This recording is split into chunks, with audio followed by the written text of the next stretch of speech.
Good morning everyone and welcome back here to the second day of this Mahamudra weekend. So again, like yesterday, let's begin with a short meditation to relax the body, relax the mind and to set a good motivation.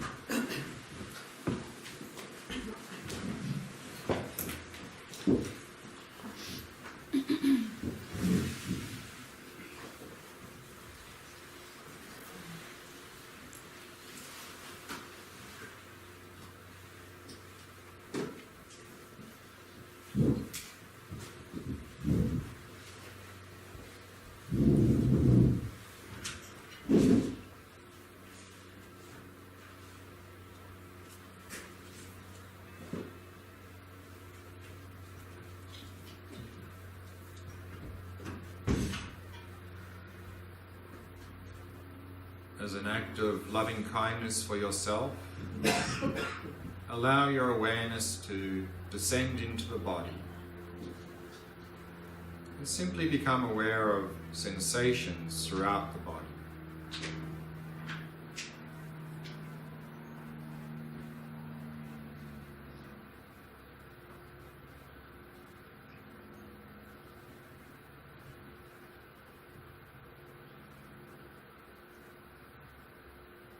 And if you notice any areas of tightness or tension in any part of the body, then use the out breath to relax and release that tightness or tension as best you can.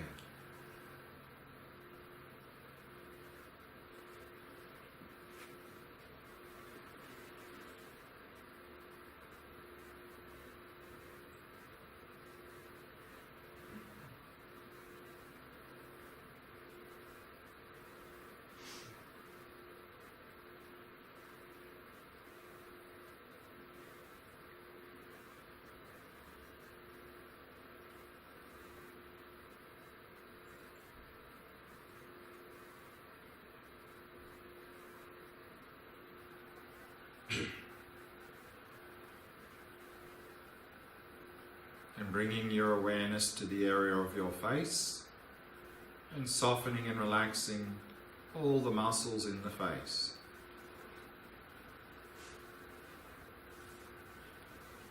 The mouth and jaw soft and relaxed.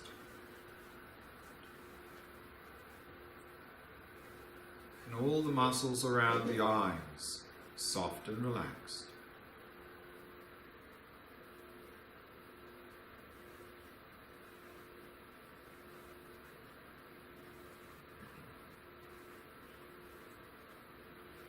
In this way, allowing the entire body to become completely relaxed, completely at ease.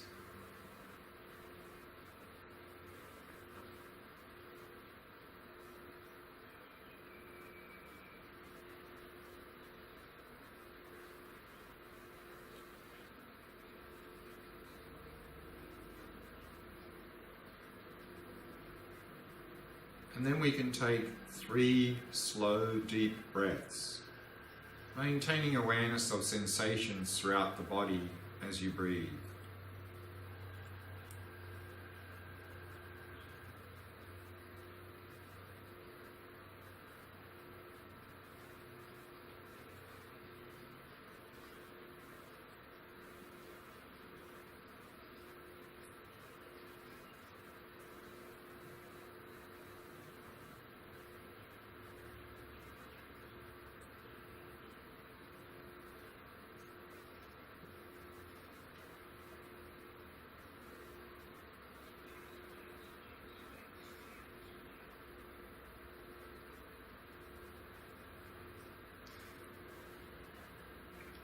And then allow your breathing to settle into its natural rhythm. Not trying to control or regulate the breath in any way. Simply allowing it to flow naturally and effortlessly.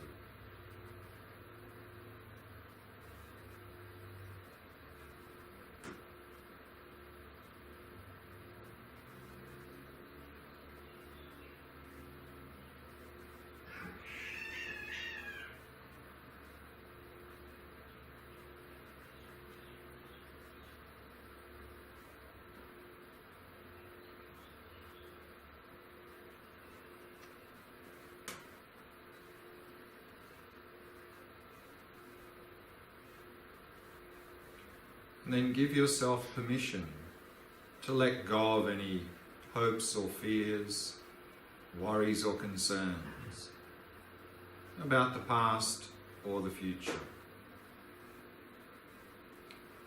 To give yourself permission to let go of all of these things for the duration of this short meditation.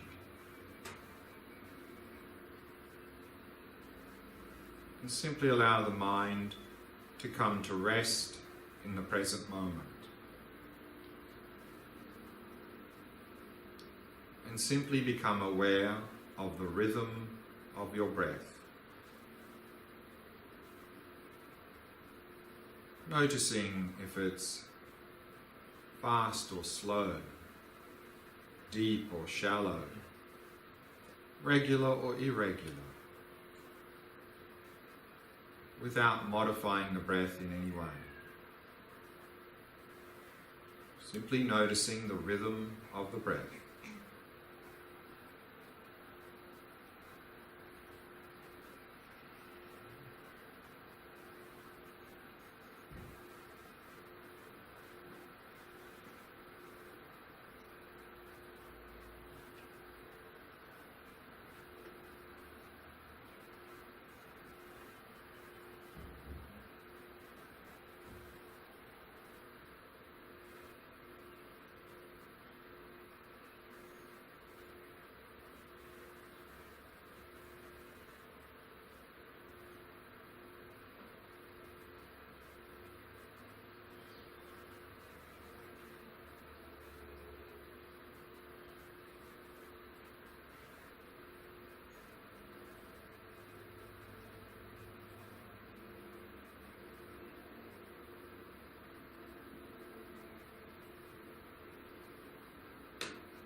And then think about your motivation for coming here today.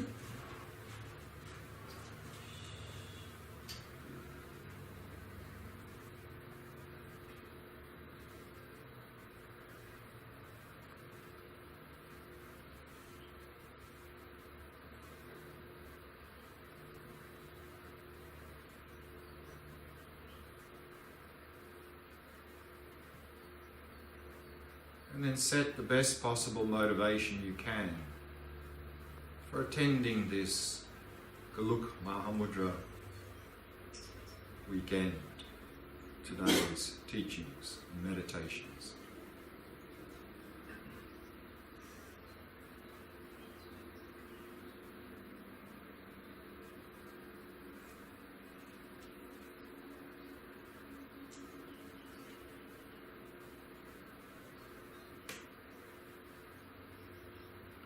And then try to expand your motivation out to include others. that we're not simply doing this for our own benefit, but we're doing this so that we can be of more benefit to those around us.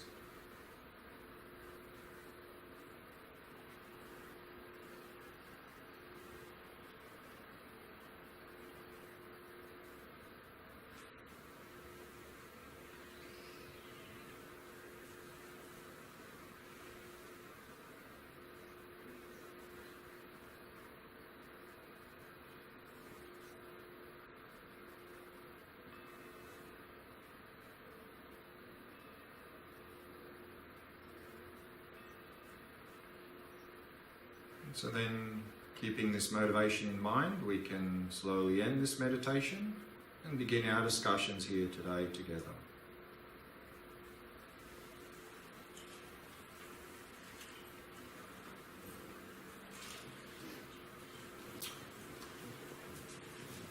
Is this working? Yeah. Would you like it louder? So let's start with a little review of some of the things we covered yesterday before we move on in the text. So of course we're using as the basis of our discussions this text here called The Main Path of the Victors, a root text for the precious Gelug Kagyu tradition of Mahamudra by Panchen Losang Chegi Gyaltsen. So remember here this word victor is another word for Buddha. Its Sanskrit is Jina. So the main path of the Buddhas, meaning this is the main path for us if we want to overcome our suffering and find genuine happiness and find this to achieve enlightenment. And it says this is a root text for the precious Gelug Kagyu tradition of Mahamudra. So remember, Mahamudra is a Sanskrit word. Maha means great, mudra means stamp or seal. And here we're talking about emptiness, because emptiness, the fact that everything is lacking independent existence, this is something that is stamped, every phenomena is stamped or sealed by emptiness, meaning the ultimate nature of all phenomena is emptiness, that everything that exists is empty of independent existence. And it's called the Great Seal because by realizing this, we can achieve the great goal of enlightenment. And this system of practice, and so when we talk about Mahamudra then, we're not just talking about emptiness in general, but we're talking about emptiness with respect to the mind, that the focus of this practice is the mind. So often Mahamudra practice is called nature of the mind practice. And this system of practice was brought into Tibet from India around the 10th, 11th century. And this forms the basis of the Kagyu school of Tibetan Buddhism. That in the Kagyu school, the core main practice is this Mahamudra. But here in this text, it's called the Gelug Kagyu tradition of Mahamudra. That's because in the Gelug tradition, the main system of practice, of course, is Lam Rim, stages of the path to enlightenment. And the Gelug tradition, the founder of the Gelug tradition is Lama Tsongkhapa, who really expanded on these Lam Rim teachings that were brought into Tibet from India through Lama Atisha.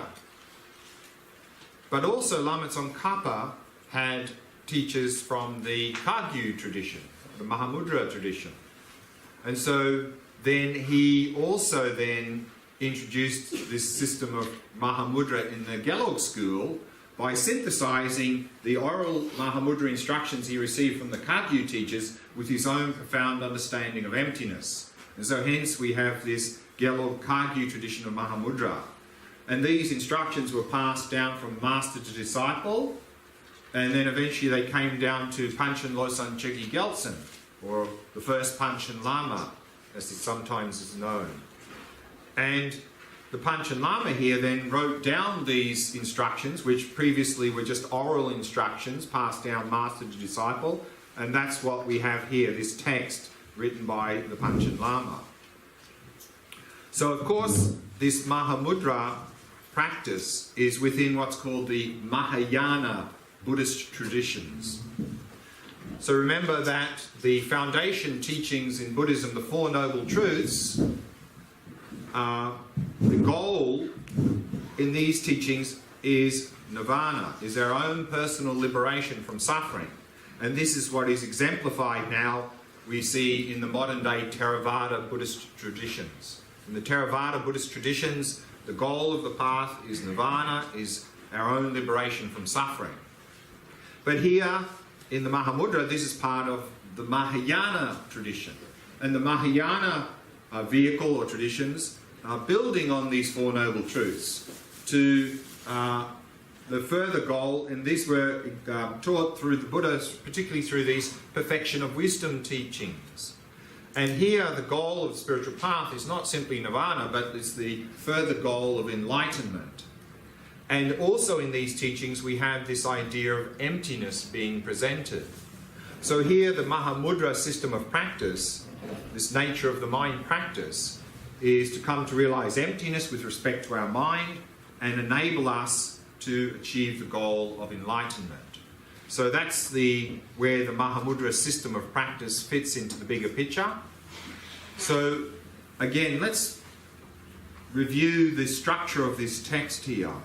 So what we saw was that this text has three parts. First is what's called entering into the composition. This is very common format within Tibetan texts, that first they have this at the beginning, which usually has two parts. The author is paying homage to someone or something, and then they're making a promise to compose the text. And then in the actual explanation, we see that it's divided into three parts: preliminaries, the actual practice, and conclusion.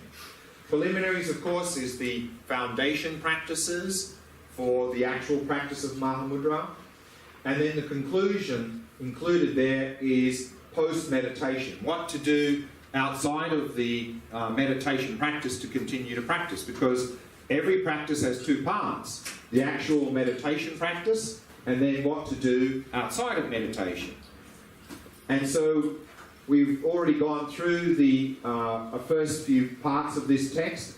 In the entering into the composition, we saw on page 1 that the Panchen Lama is paying homage to Mahamudra itself, but also paying homage to his own teacher who introduced him to this practice.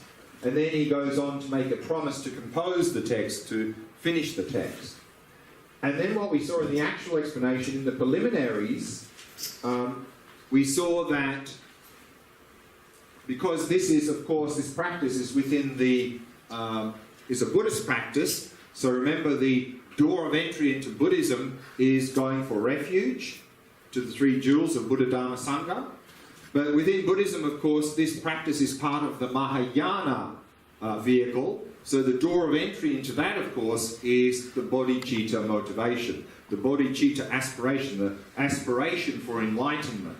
So therefore, to have a door of entry into Mahamudra, then Panchen Lama is advising us in the first sentence in the preliminaries to sincerely go for refuge and generate bodhicitta, because this is the door of entry into practice in general, but specifically into the Mahayana. But he says that we are to do this without these being merely words from your mouth, because often going for refuge and generating bodhicitta is in the form of a 4-line verse that we often recite at the beginning of a meditation practice and as part of our motivation. But of course it's very easy to sort of just mouth these words and not really understand or have any effect on us. So therefore, what we found yesterday was, particularly in the Kagyu tradition, that actually preceding this 4-line verse in the structure of a meditation practice, we have these 4 thoughts, these 4 common preliminaries that we are to reflect on precious human life and death, to appreciate we've got a human life full of opportunity, and the fact that death is the fact that it's not going to last forever, so let's make use of this precious opportunity while we have it. And the third reflection was one on karma, to really appreciate that our harmful behaviour leads to suffering and our virtuous behaviour leads to happiness, and thereby reflecting on this, then how we can make our life meaningful at the foundation level is simply having an ethical lifestyle. And then the fourth reflection in the common preliminaries we saw was this reflection on the unsatisfactory nature of samsara, to really appreciate that the source of happiness and source of suffering is not out there, it's within our own mind. That the real source of suffering is our mental afflictions in our mind. And happiness is not pleasure. Happiness is this genuine happiness that lies within us. And if we can reflect on this point, that to realise there's no genuine happiness to be found out there anywhere, we can turn our attention from out there to in here, and then we can really develop this aspiration called renunciation, which is the door of entry into the Buddhist path in general. So these four common preliminaries are something in common with all systems of practice in Mahayana and Theravada. By reflecting on these, we can really enter into spiritual practice in general, to stop focusing out there, to focus within ourselves. But then we saw also here that he talked about these other four preliminaries here, the going for refuge, generating bodhicitta, Vajrasattva meditation, mandala offering, and guru yoga. So these are what's called the four uncommon preliminaries. These are preliminaries to Tantra or Vajrayana level of practice. Because what we saw yesterday was in this Mahamudra system of practice, we can practice it at these two levels, at what's called Sutra and Tantra. Sutra, of course, the Sutra level of practice is we are operating with the mind we have now, which is often called the coarse level of mind.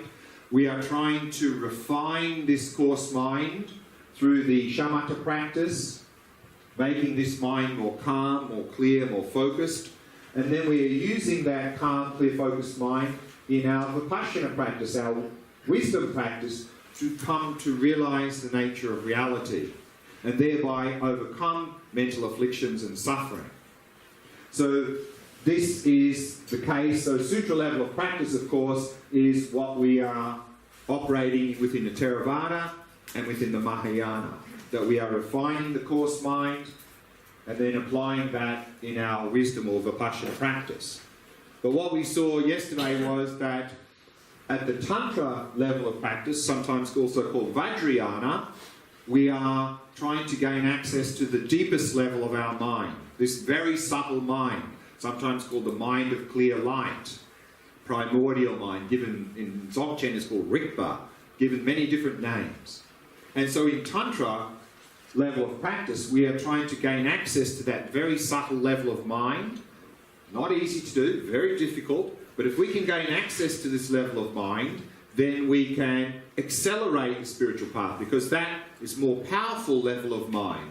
So if we apply that in our wisdom, emptiness practice, we can eliminate mental afflictions and suffering much more quickly. We can accelerate the spiritual path to enlightenment. So therefore, to enable us to really practice that, we have the foundation practices here of going for refuge, Vajrasattva meditation, mandala offering, guru yoga.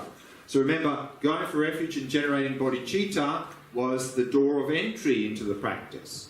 And then we saw yesterday that to help support our practice, we need to do really two things. We need to purify our mind of negativities, negative habits, negative imprints, and we need to increase the positive imprints and positive states of mind, what's called accumulating the collections. So we need to do purification and accumulation.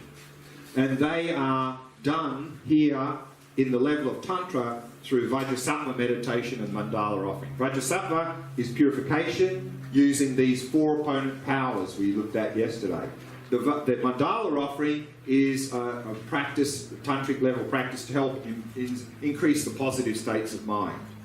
And then the last one, this guru yoga, is about relying on the teacher to receive inspiration from the guru, from the teacher. So remember, the word guru here is implying a qualified teacher of Tantra or Vajrayana. So guru yoga is about establishing that very close connection with the teacher to receive inspiration, and in the best case, of course, they can directly plant the seed of wisdom in our mind. So this, particularly at the level of Tantra, is extremely important. Without this close connection to a qualified teacher at the level of Tantra, particularly, you'll find that it won't really work. And also, of course, at the Sutra level, we also, of course, need to have the door of entry, support of refuge and bodhicitta. And of course, we also need to purify our mind of negativities, increase the positive states of mind. So remember, the purification was through these 4 opponent powers we looked at yesterday. And the accumulation was through these 6 perfections practices. And then, of course, we also would like to have a close connection to the teacher. And we saw yesterday that was in the form of making these requests to the teacher to help inspire and guide us in the practice. So these are the 4 what's called the uncommon preliminaries. And then we looked briefly at the Tantra level of Mahamudra practice. So remember, of course, that the order of practice is that first, we do the Sutra level of practice, and when we have a good foundation in this, then we move to Tantra level of practice. But in the text, of course, they're just described in the opposite order, because the main topic in this text is the Sutra level of practice. So the Panchen Lama simply briefly talks about Tantra just to have a vague idea what it is, and then he spends the rest of the text talking about Sutra level of practice. And so again, what we saw in the Tantra level of practice is that we are trying to gain access to this very subtle level of our mind through these 2 practices of generation stage, completion stage. And particularly in completion stage, we're doing this by manipulating subtle energies in the body, trying to withdraw all the subtle energies into the central channel, into the heart chakra, to open that, to make that very subtle mind become manifest or active. But then we saw yesterday that in particularly the Kagyu tradition, they often talk about a 3rd level of Mahamudra practice. Not just Sutra and Tantra, they also talk about Essence Mahamudra. And in Essence Mahamudra, we saw that there, what the teacher does is they give these very short, pithy instructions, these what are called pointing out instructions, that they give this to the student, and that can trigger an immediate experience of nature of the mind. And then, of course, they follow that with non-meditation instructions, which help the meditator just to stay in that state, in that resting in that state, realizing nature of the mind. But, of course, what we saw there yesterday was for these pointing out instructions and non-meditation instructions to be effective, we need to have a valid basis. So generally, to have a valid basis for that, we need to be well established in the Tantra level of practice, generation and completion stage. And of course, to be able to practice Tantra, we need to be well established in the Sutra level of practice. We need to be well established in the Shamatha and Vipassana practice. And of course, to be able to practice these, we need to have a solid foundation in the preliminary practices. So what we can see is that it's a step-by-step approach.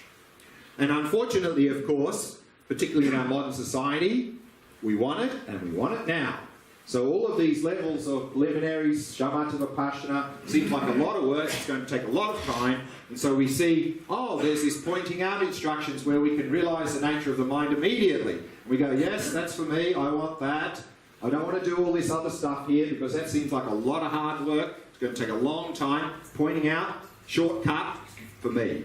And of course, then we go along, and generally the teacher won't give these pointing out instructions because they'll say it's a waste of time. But somehow if we sort of sneak in there and we get these pointing out instructions and we sort of sit there and we go, oh, that's nice. And then we sort of maybe have some little experience, or we're just sort of spacing out and we think we're some very high level of practitioner and we're almost enlightened. But of course we're just deluding ourselves. So if we want these to be effective, we need to prepare, we need to do the groundwork. And so that's what we're going through in this text. So we looked at the preliminaries, and had a brief look at Tantra, and now we're starting in the Shamatha section. So let's continue on where we left off. So we were on page 3 towards the bottom, and we saw there that he's quoting